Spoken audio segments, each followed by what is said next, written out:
안녕하세요. 낙성대에 있는 요양보호사 교육원 조교수입니다. 요양보호사 시험 대비 35회 기출문제 풀이를 준비했습니다. 35회 기출문제를 풀면서 내용 설명도 해드립니다. 실기 1부 시작합니다. 36번 문제입니다. 누워있는 왼쪽 편마비 대상자의 식사를 돕는 방법으로 옳은 것은 1번 식사 도중에 맛이 어떤지 물어본다. 2번 오른쪽을 베개나 쿠션으로 지지해준다. 3번 왼쪽 잎에 빨대를 고정시켜 국물을 제공한다.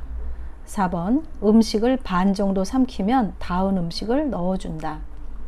5번 오른쪽을 밑으로 하여 옆으로 누운 자세를 취하게 한다. 자, 정답을 찾아보세요. 정답은 5번이죠. 오른쪽을 밑으로 해서 옆으로 누운 자세를 취한다. 자, 1번부터 살펴보면 식사 도중에 맛이 어떤지 물어본다. 자, 물어보면 질문을 하지 않는다라고 써있죠. 말이라는 건 호흡인데 식사 도중에 호흡이 들어가면은 살에 걸림이 되죠. 2번 오른쪽을 베개나 쿠션으로 지지해준다 했는데 우리 교재를 보면 마비된 쪽을 쿠션으로 지지하죠. 어느 쪽에 마비가 되어 있나요? 예, 문제 보면은 왼쪽 편마비 대상자이기 때문에 건강한 쪽을 아래로 하고 마비된 쪽을 쿠션이나 베개로 지지해 주는 거라서 오른쪽이기 때문에 틀렸고요. 그 다음에 3번 왼쪽 잎에 빨대를 고정시켜 국물을 제공한다 했는데 지금 이 환자는 왼쪽 편마비인데 왼쪽에다 빨대가 고정이 될까요? 안 되죠. 그래서 건강한 쪽에 빨대를 해서 틀렸고요. 4번은 음식을 반 정도 삼키면 닿은 음식을 넣어주는 게 아니라 완전히 삼켰는지 확인한 다음에 닿은 음식을 넣어주죠. 그래서 36번의 답은 5번 오른쪽을 밑으로, 결국 오른쪽이라는 것은 건강한 쪽을 밑으로 하여 옆으로 누운 자세를 취한다가 답입니다. 37번 문제입니다. 경관 영양을 하는 대상자를 돕는 방법으로 옳은 것은 1번 청색증이 나타나면 비위관을 제거한다. 2번 구토 증상이 있으면 주입 속도를 늦춘다. 3번 영양액 주머니를 위장보다 높은 위치에 건다. 4번 영양액을 분당 100ml가 들어가도록 주입한다. 5번 영양액 주머니를 하루에 한 번 세척하여 말린다. 답을 찾아보세요. 정답은 3번이죠. 영양액 주머니를 위장보다 높은 위치에 건다. 자, 1번부터 살펴보면 청색증이 나타나면 비위관을 제거한다. 제거하는 거는 요양보호사의 몫이 아닙니다. 어떻게 해야 돼요? 그러면 청색증이 나타나면 비위관을 잠근 후 시설장이나 관리 책임자에게 얼른 알려야 되겠고요. 그 다음에 두 번째, 구토 증상이 있으면 주입 속도를 늦추는 게 아니라 멈추고 또 알려야 되겠죠. 그 다음에 세 번째, 영양액 주머니를 위장보다 높은 곳에 걸어야 음식이 아마 위로 내려갈 겁니다. 그 다음에 4번 보시면 영양액을 분당 몇 밀리리터 50ml가 아니라 100ml가 아니라 50ml가 들어가도록 주입하죠. 100ml 너무 많습니다. 그래서 요거는 100이 아니라 50이고요.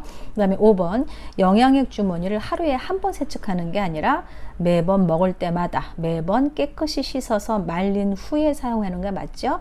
그래서 37번 경관 영양을 하는 대상자를 돕는 방법 옳은 것은 정답은 3번 영양액 주머니를 위장보다 높은 위치에 건다가 답입니다. 38번 문제입니다. 약물이 성분과 효과가 유지되도록 보관하는 방법으로 옳은 것은 자, 1번 귀약은 냉동고에 보관한다. 2번 알약은 건조한 곳에 보관한다. 3번 안약은 햇볕이 잘 드는 곳에 보관한다. 4번 가루약은 물약에 녹여 서늘한 곳에 보관한다. 5번 갈색병이 들어있는 물약은 직사광선이 드는 곳에 보관한다. 자, 답을 찾아보세요. 정답은요 2번이죠. 알약은 건조한 곳에 보관한다. 자, 1번부터 살펴보면 귀약은 냉동고에 보관이 아니라 상온에 보관을 하죠. 2번은 정답입니다. 건조한 곳에 보관을 하고 3번은 안약은 햇빛이 잘 들지 않는 곳에 보관을 해야 되겠고요. 자, 4번은 물에 녹여 넣으면 또 안 되죠. 녹여 놓지 않고 가루 상태로 있다가 어르신들이 드실 때 물에다 녹여서 먹는 게 가루약이죠. 그래서 틀렸고 5번은 갈색병이 들어있다라는 거는 차광을 한다라는 거예요. 빛을 차단하는 건데 직사광선이 있는 곳에 보관한다면 잘못된 거죠. 그래서 정답은 2번 알약은 건조한 곳에 보관한다가 정답입니다. 39번 문제입니다. 대상자에게 안연고를 투약하는 방법으로 옳은 것은 1번 투약한 후 눈을 가볍게 문질러 준다. 2번 눈의 바깥쪽에서 안쪽으로 투여한다. 3번 안연고 투약 후 비루관을 가볍게 눌러준다. 4번 뚜껑을 열 때 처음 나오는 연고부터 사용한다.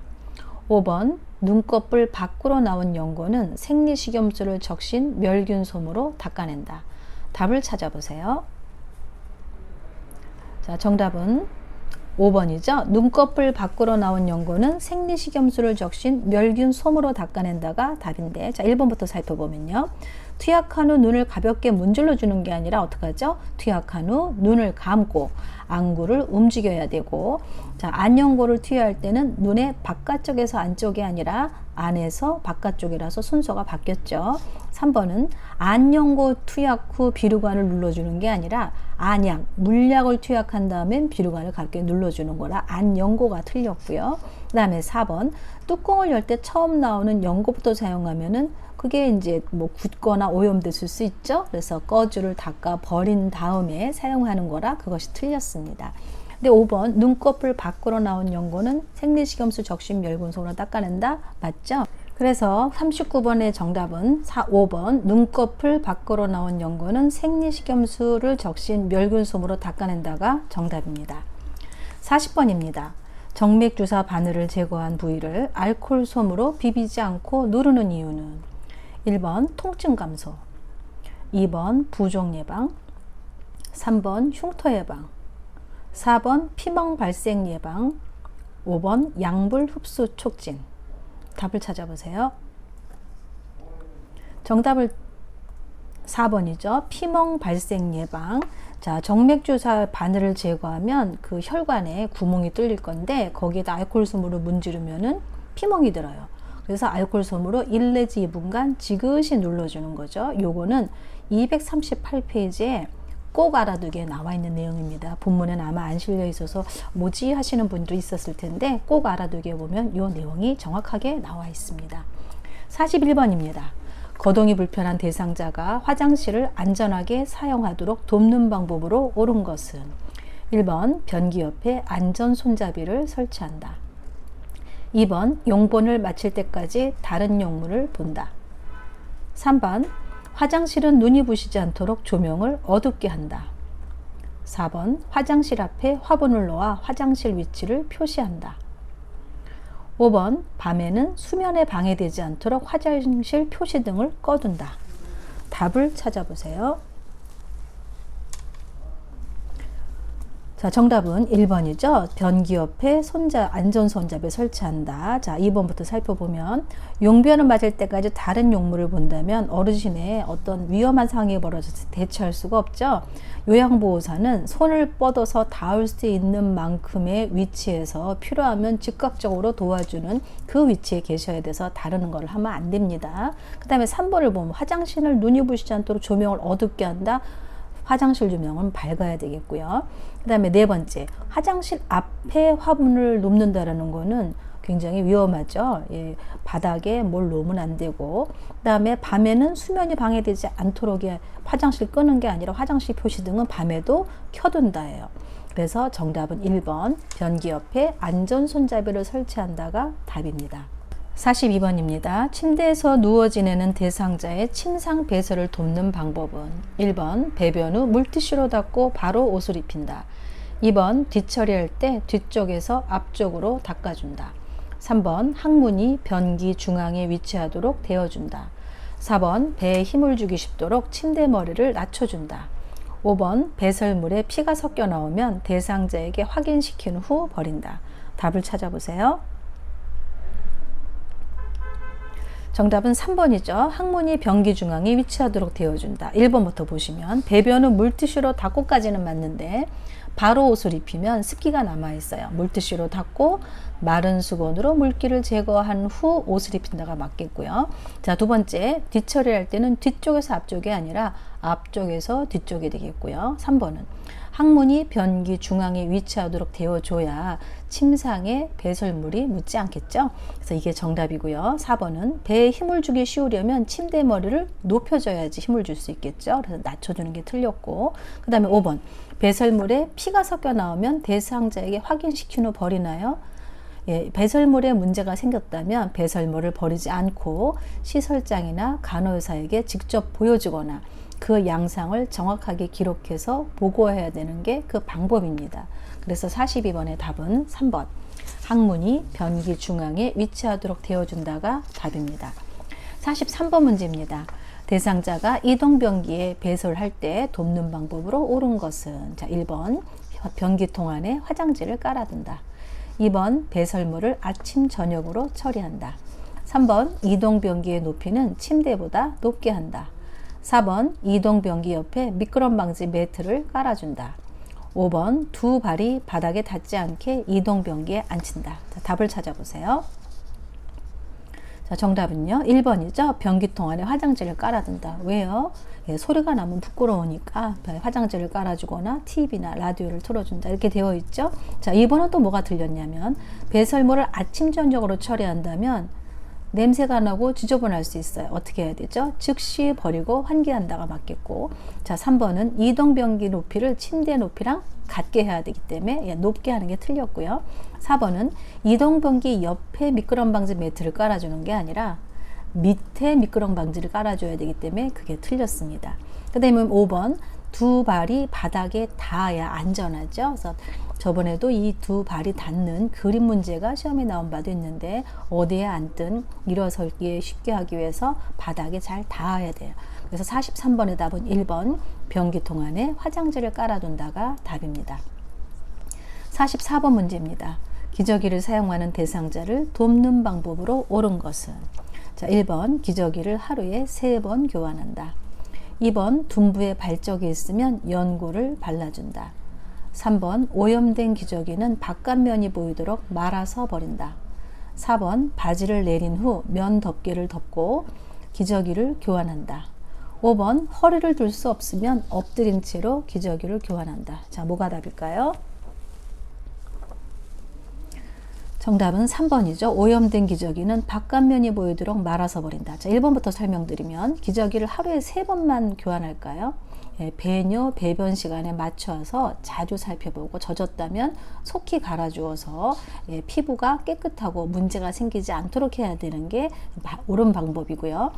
또 둔부에 발적이 있으면 연고를 발라주는 게 아니라 이것도 또 의뢰인에게 알려야 되겠죠. 세 번째, 오염된 기저귀는 바깥면이 보이지 않도록 말아서 버린다라는 얘기는 깨끗한 면을 바깥쪽으로 해서 말아서 버리라는 얘기니까 정답입니다. 네 번째는 면 덮개를 덮는 건 맞는데 바지를 내린 후에 덮으면 이미 부끄러워요. 어떻게 해야 되죠? 덮개를 덮고 바지를 내리고 이렇게 해야 되겠죠. 그 다음에 5번 허리를 들 수 없으면 엎드린 채가 아니라 옆으로 돌려서 기저귀를 교환하는 거예요. 그래서 44번의 답은 3번 오염된 기저귀는 바깥면이 보이도록 말아서 버린다가 답입니다. 45번 문제입니다. 유치도뇨가를 삽입하고 있는 대상자를 돕는 방법으로 옳은 것은, 1번 소변 주머니는 허리보다 높은 위치에 둔다. 2번 금기사항이 없으면 수분 섭취를 권장한다. 3번 소변이 바깥으로 새는 경우에 유치도뇨관을 제거한다. 4번 유치도뇨관이 방광에 고정되어 있는지 당겨서 확인한다. 5번 유치도뇨관을 유지하고 있는 동안의 움직임을 제한한다. 자, 정답은요?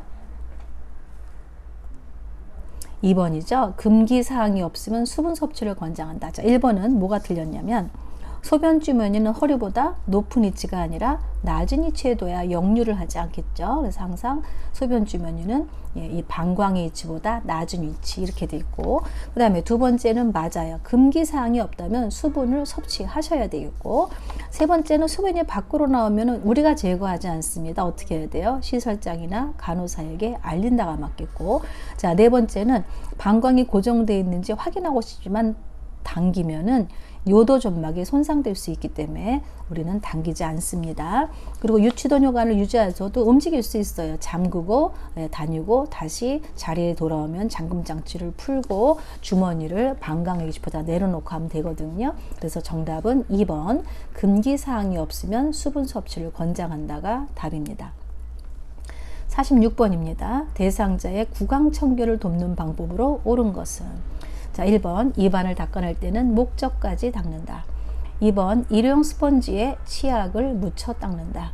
3번 대상자를 똑바로 눕힌 자세에서 닦는다. 4번 구강 점막에 염증이 있으면 구강청정제로 닦는다.